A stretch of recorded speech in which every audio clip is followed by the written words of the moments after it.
ना इधर ना उधर, सीधे मुद्दे पर नजर। और क्या है आज की खबर, आप देखना शुरू कर चुके हैं न्यूज़ 18 पुनीत के साथ। आज हम बात करने वाले हैं यूएन में यूएस के वीटो की, जिसकी वजह से इजराइल जो गाजा में कार्रवाई कर रहा है वो ऐसे ही जारी रहने वाली है। कई सारे मुल्क जो हैं वो नाराज थे इजराइल की कार्रवाई से। उन्होंने कहा कि गाजा में लोग भूखे मर रहे हैं और तुरंत इजराइल को यह कार्रवाई बंद करनी चाहिए। लेकिन इजराइल की कार्रवाई लगातार जारी है। मामला यूएन पहुंचा, लेकिन अमेरिका ने अपना जो ट्रंप कार्ड है वो उन्होंने वहां पर चलाया। इसी मुद्दे पर चर्चा करने के लिए मेरे सहयोगी अंकुर त्यागी जी मौजूद हैं। सीधे उनके पास चलते हैं। यूएन में क्या हुआ है सर? देखिए, यूएन में वीटो लगाया अमेरिका ने कहा कि जो यूएन का रेजोल्यूशन है इट इज़ नॉट कंप्लीट। उसका मतलब क्या है? उसका मतलब ये है कि अमेरिका को लगता है कि जो रेजोल्यूशन लाया गया it is not addressing the issues of Hamas का कोई जिक्र नहीं है, हॉस्टेज का कोई जिक्र नहीं है, और हमास के ऊपर और प्रतिबंध लगाए जाए, मजम्मत की जाए या उसको डिसआर्म किया जाए, या जो हॉस्टेजेस हैं उनके बारे में कोई एक पक्का रोड मैप हो, प्लान हो, जो बाकी मुल्क हों जो चाहते हैं सीज़ फायर हो, वो ये प्रस्ताव उसमें ये मेंशन हो कि they will speak to Hamas से बात करेंगे, हॉस्टेज को छुड़ाएंगे। तो ऐसा कुछ नहीं हुआ। फाइनली क्या हुआ कि अमेरिका ने यूएन में जो प्रस्ताव था उसको ब्लॉक कर दिया।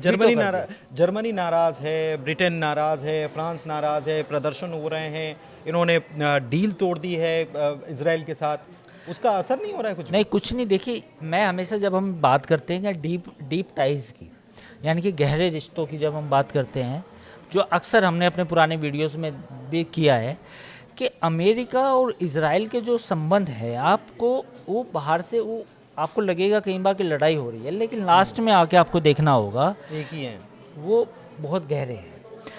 ये रेजोल्यूशन अगर पास हो जाता तो इसके बाद इजराइल पर दबाव आता, और ख़ास तौर पर फ्रांस, वो जो बहुत मुखर है इजराइल के खिलाफ, जर्मनी, ब्रिटेन, वो कहीं ना कहीं दबाव बनाते इजराइल पर। लेकिन यूएस ने वीटो किया। अब वीटो करने का मतलब ये है, ये वीटो उस स्थिति में हुआ है जब ये खबरें थी कि बेंजामिन नेतन्याहू और डोनाल्ड ट्रंप के बीच में जो रिलेशनशिप है it was not good, but उसके बावजूद ये वीटो किया है यूएस ने। इट मीन्स कि जो खान यूनिस वाला एरिया है, जो सेंट्रल गाजा और साउथ गाजा है, वहाँ पे इजराइल का जो ऑफेंसिव है, जो उनका मिलिट्री ऑपरेशन है, इट विल कंटिन्यू। और इसमें एक बात मैं और अपडेट आपको देना चाहूँगा कि जो 2 अमेरिकन ज्यूइश हॉस्टेज थे उनकी डेड बॉडीज़ मिली है आज। ये अपडेट है। हाँ। ये उसमें अपडेट है। और दूसरा ये है कि खान यूनिस में एक हॉस्पिटल था, वहाँ पे स्ट्राइक की इजराइल ने, तो वहाँ भी कुछ लोग मरे। ये तो अपडेट है। लेकिन अमेरिका का जो स्टांस देखने को मिल रहा है, दूसरी तरफ अरब लीग ने गाज़ा को फिर से बसाने का एक प्लान भी तैयार करके रखा था। तो अरब मुल्क भी इससे नाराज़ तो हैं इजराइल की कार्रवाई से, तो कोई प्रेशर वहाँ से भी नहीं बनता दिख रहा है। क्योंकि अभी तो अरब देशों में, चाहे वो सऊदी अरब की बात हो, यूएई की बात हो, कतर की बात हो, ये सारे जो हैं, ये अभी ट्रंप से मुलाकात हुई, डील हुई अच्छी खासी, तो वहाँ उसका कुछ असर नहीं दिख रहा है। अरब मुल्कों से ज़्यादा तो फ्रांस का विरोध है, आप समझिए। नहीं, लेकिन गाजा के लिए तो उन्होंने भी प्लान किया था ना, प्लान किया ना उन्होंने। वो प्लान का कुछ हुआ नहीं। प्लान किया उन्होंने, मजम्मत भी की, सब कुछ किया। इराक प्लान लेके आया था कि बोले हम भी थोड़ा पैसा देंगे, जबकि उसके पास है नहीं इतना। नहीं उसका, लेकिन बात पैसे की नहीं है। बात इजराइल के जो जिस बात पे अड़ा है, वो कह रहा है कि जब तक मेरे हॉस्टेज रिलीज़ नहीं होंगे तब तक मेरा ऑफेंसिव चलता रहेगा, तब तक मेरा हमला चलता रहेगा। तो प्रॉब्लम वो नहीं है। प्रॉब्लम ये है कि इजराइल इसको बंद नहीं करेगा, जो हमने पहले भी बताया है कि जब तक उसके हॉस्टेज रिलीज़ नहीं होंगे, जो बंधक रिलीज़ नहीं होंगे, तो इजराइल अपना ऑफेंसिव नहीं रोकेगा। और इसमें थोड़ा बहुता रूठना मनाना अमेरिका के साथ चलेगा, but at the end of the day America will support Israel.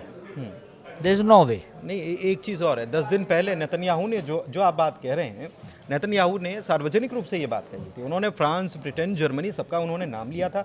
बाकायदा यही बात उनकी तरफ से कही गई थी कि हमास के बारे में आप कुछ सोच नहीं रहे, बल्कि जो आप बातें कह रहे हैं वो हमास के लिए रिवॉर्डेड बातें। हाँ बिल्कुल, यही कहना है उनका कि हमास का कोई प्लान किसी ने पेश नहीं किया। भाई सीज़ फायर हो जाए, इसराइल अपना ट्रूप्स वापस ले ले, ह्यूमैनिटेरियन एड जो भी आ रही है वहाँ पर वो सारे देशों से वहाँ पहुँचना चालू हो जाए। लेकिन हमास का क्या? तो ये सवाल इसराइल उठाता है। लेकिन वहाँ तो सवाल ये भी उठ रहा है कि गाजा में जब आप राशन बांट रहे हैं तो वहाँ गोलीबारी कर दे रहे हैं और वहाँ 32 लोगों की फिर मौत हो गई, लगातार लोगों की अब जान वो जा रही है। अनकन्फर्म रिपोर्ट्स हैं, वो दोनों तरफ से आरोप है। कोई कहता है इजरायली आईडीएफ ने की, कुछ कहते हैं कि हमास के जो नहीं कर दिया ऐसा। हमास के फाइटर्स आते हैं वो लूट लेते हैं उसको, ह्यूमैनिटेरियन एड को। वो एक है कंट्रोवर्शियल, अब पता नहीं सच क्या है। लेकिन सवाल ये है कि क्राइसिस तो है। देखिए ह्यूमैनिटेरियन क्राइसिस ये भी है वहाँ पे कि जो एजेंसी है जो वहाँ पे ये बांट रही है वो इसराइल गवर्न कर रहा है उसको।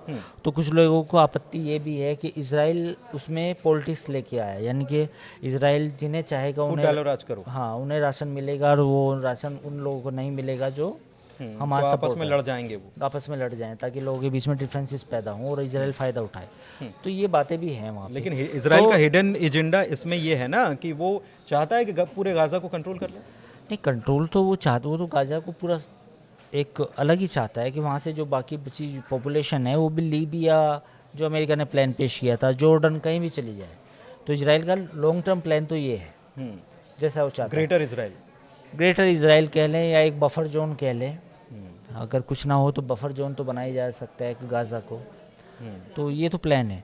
सबसे बड़ा क्राइसिस वहाँ ह्यूमैनिटेरियन एड को है, क्योंकि वहाँ पे जो एड वहाँ पे आ रही है वो कंट्रोल पूरा इसराइल के हाथ में है। तो जो ब्रिटेन का और फ्रांस का और जर्मनी का और कुछ अरब कंट्रीज़ का जो विरोध है वो इसी को है कि एड का कंट्रोल इसराइल के पास नहीं होना चाहिए। तो इसका कोई, अब चूंकि यूएस ने वीटो कर दिया है तो इसका कोई तोड़ निकलेगा कि वहाँ पर ह्यूमैनिटेरियन एड के मामले को यूएन के जो अभी पिछले दिनों जो स्थिति है यूएन की, वो स्थिति उतनी अच्छी नहीं है जितना दुनिया को लगता है। एक सब कुछ डिस्कस होता है सिक्योरिटी काउंसिल में अब, लेकिन पाकिस्तान को भी टेररिज्म का वो एंटी टेररिज्म का वो चेयरमैन बना देते हैं कमेटी का।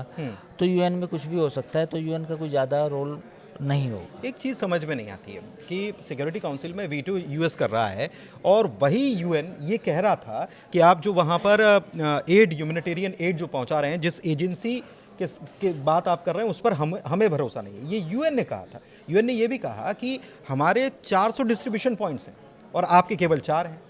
तो ये बिल्कुल लॉजिकल नहीं है, लेकिन उसके बावजूद यूएन में ये स्थिति हो जा रही है। मतलब कि हम ही करेंगे और हम ही अपने हिसाब से चीज़ें चलाएंगे। तो इसराइल आरोप लगाता रहा है कि यूएन पर, कि यूएन के जितने भी एड सेंटर थे वो हमास के उसमें फाइटर्स काम करते थे। ये इसराइल का आरोप है। इसराइल ने पहले भी कहा है, सबूत भी दिए हैं कि जो सच है झूठ है, मैं वो बात नहीं कर रहा, मैं केवल एक मौक़िफ़ बता रहा हूँ, मैं केवल एक नैरेटिव बता रहा हूँ या एक बयान बताता हूँ कि इसराइल ये आरोप लगाता रहा है कि यूएन के जो वहाँ पे डिस्ट्रीब्यूशन सेंटर हैं या ऑफिस हैं, हॉस्पिटल्स हैं, उसमें काफ़ी लोग ऐसे हैं जो हमास सिंपथाइजर हैं या सपोर्टर हैं। तो अस्पतालों में, स्कूलों में वो लोग वहाँ पर छिप कर रहते हैं और वहीं पर वो अड्डा वहीं पे काम करते हैं और वहाँ पे उस लोकेशन का जो इस्तेमाल है वो एज ए अपने हाइड आउट करते हैं, मतलब अपने अड्डे के तौर पे करते हैं। तो ये आरोप तो इसराइल लगाता रहा है पहले। तो यही वजह है कि उसने जो पूरा कंट्रोल किया है एड पर इसराइल ने, उसकी वजह यही है। ठीक है, तो कुल मिलाकर आपने समझा कि क्या परिस्थितियां बनी हैं यूएन में। यूएस ने इसराइल को वहां सपोर्ट किया है, भले ही वो डिफरेंसेस की बात कही जाती रही हो, लेकिन एक दूसरी तरफ एक चीज़ और है, यूएस जो है हमास से सीज़ फायर को लेकर बातचीत कर रहा था। बीच में खबर भी आई थी कि हमास जो है वो इसके लिए राज़ी हो गया, हमास ने वेलकम किया। फिर यूएस ने कहा कि नहीं, ये जो हमने जो बातचीत की थी या जिस शर्तों पर बात हुई थी वो हमास ने कुछ बड़ा चुला कर पेश किया और फिर मामला वो ठंडा पड़ गया। तो अभी भी बातचीत जो है उस लेवल पर चल रही है, लेकिन यूएन में कुछ और ही खेला हो गया है। फिलहाल चर्चा यहीं तक रखते हैं और कैसी लगी चर्चा ज़रूर बताइएगा। कमेंट के ज़रिए आप बता सकते हैं। हमारे चैनल को लाइक कीजिए, सब्सक्राइब कीजिए। बहुत धन्यवाद।